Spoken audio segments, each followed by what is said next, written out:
Hello, Chad Russell from RE/MAX Action First, and on Facebook, Chad Russell Real Estate. Our weekly video this week talks about how often should you get a market analysis on your home.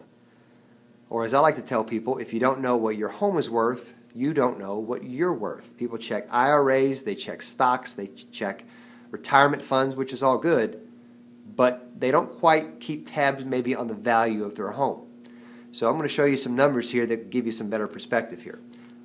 In the Louisville market only, to give you some perspective, the last 5 years, from year 1 to year 5, there has been a 15% appreciation. So the values have gone up from 1 to 5 in the past 5 years. In the previous 5 years to that, the value only went up less than 1%. So what that tells me is if you've been in your home for 10 years, there's been a pretty good swing. But if you've only been in your home for 4 years or 6 years, it's kind of in between.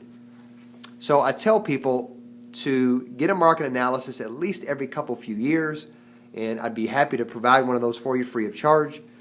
But the idea of it is if you don't know what you're worth, if you don't know what your home's worth, you don't know what you're worth.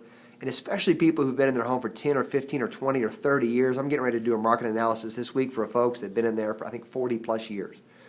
And they have seen all the ups and the downs. But especially if you have some older folks, parents, grandparents, neighbors, family, friends, who have not had a price on their home in years past, probably a good idea to get that done now, especially if they're getting up there in age and their health is deteriorating and they may have to make other living arrangements. It's good to know what the value is today. So never too busy for referrals. Buyer or seller, if you'd like a market analysis on your home, free with no obligation, contact me. Be happy to do that for you. Chad Russell from RE/MAX Action First.